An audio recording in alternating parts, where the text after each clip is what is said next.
Welcome back. Well, the IMFA, that's the next management on our radar. The numbers look very, very good. To detail the past quarter and the way ahead, Mr. Subhrakant Panda, the managing director of the company, joins us on the show. Hi, Mr. Panda. Always good speaking to you and good to have you on the show. Well, another splendid performance.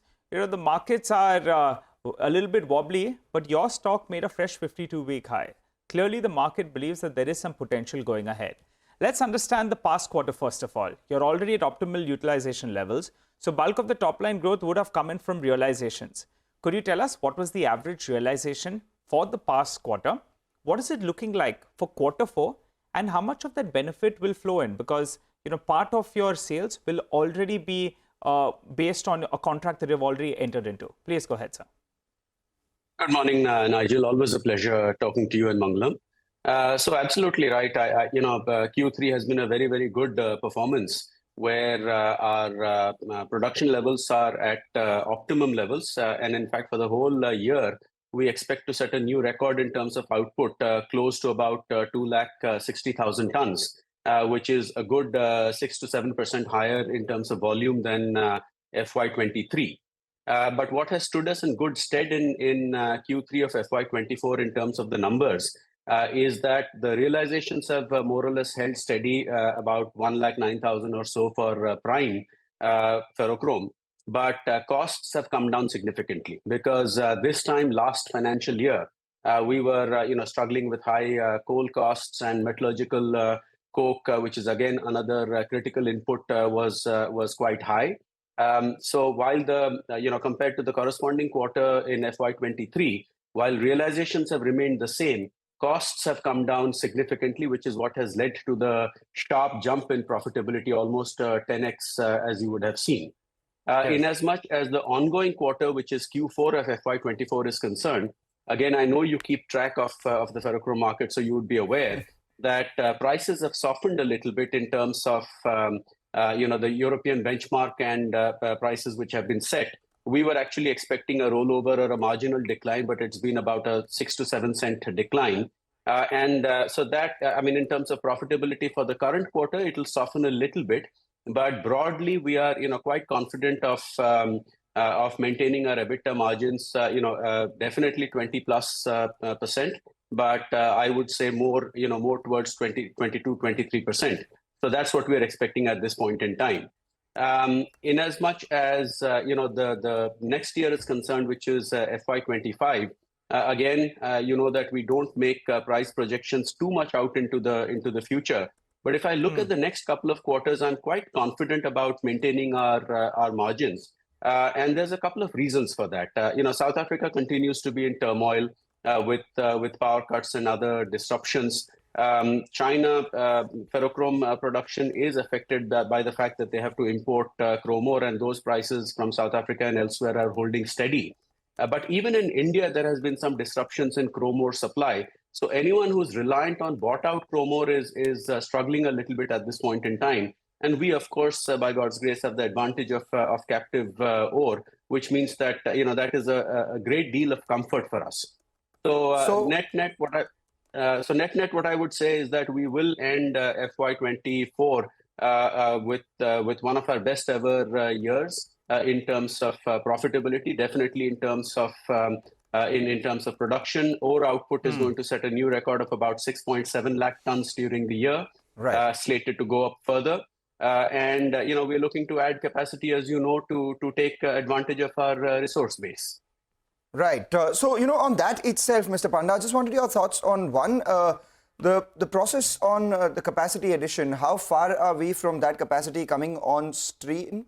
How much land have you acquired? And that's, a medium to long term perspective. But in the very near term, where do you see ferrochrome prices move? So in terms of ferrochrome prices, as I said, for Q4 FY24, it has softened a little bit as compared to the previous quarter, which is Q3, which is what we are discussing. But going ahead, I see downside to be absolutely limited. So for the simple reason that cost structures being what they are, especially for non-integrated players, I don't see any room for prices to soften. If anything, there is a chance for upside. And that for us translates into better margins. which is why I'm reasonably confident about maybe a slightly soft outcome in Q4 of FY24, but picking up. And again, I've always made the point that IMFA is not a company that you should evaluate on a quarter-to-quarter basis, but look at it as 2 to 3 quarters Right. and see where we are averaging in terms of price. Okay, so by which quarter, Mr. Panda, does this expansion come on stream? So, in as much as the expansion is concerned, we are going to be a little late on that because for certain administrative issues, we are yet to get possession of the land. So, whereas we were looking at, somewhere between July, August of 2025 to be commissioning the furnaces, it looks like it might be a little run a little late. But we are looking at other options. As I said, our ore output is going to increase nevertheless. So from 6.7 lakh tons in FY24, we are going to actually ramp that up to 7.3 lakh tons or so in FY25. And we are looking at ways and means to utilize that ore and to mitigate the impact of potential delay in the expansion project. But that's not going to be, the delay is not something significant in the long run. And we will look to mitigate that one way or the other. So ferrochrome capacity will take some time, but the chrome ore capacity, it'll be up and running and you'll be mining more. So then you'll be selling that ore in the open market? No, we don't sell ore. That has been a principle that we have followed. We believe in value addition. That is something that I think is good for us and good overall. So we don't look to sell ore per se, but we will look at ways and means. See, we are still working on it on the expansion project. There is, it may not be as delayed as I'm indicating, but it's nothing very significant. So one way or the other, we will be utilizing the ore and adding to capacity is the expectation at this point in time. Okay, and there would be some capex that would be needed both for the ferrochrome as well as the ore capacity. Any plans of raising equity? There will be some internal accruals as well. Just break that up for us very quickly, sir. So we are not looking at any equity raise at this point in time. We have if I look at a 7 to 8 year period, we are going to be investing about 2,000 crores. And there is sufficient internal accruals and cash balances available for us to do this without, not just equity, but in fact, without needing to raise any debt as well. And that's where I think being very conservative has helped us. And keep in mind, something that we have discussed over and over again, and I think we are close to the fruition now, which is to get the compensation money for the coal block, which was cancelled. So, in fact, the final compensation order, which has been put out by the nominated authority, takes us to about 390 odd crores, all inclusive. And the new allotee had sort of challenged that in the tribunal, which they're entitled to do, but no stay has been granted. So we expect that money to be with us sooner rather than later. So that just adds to our liquidity, and as I said, tremendously strengthens the balance sheet.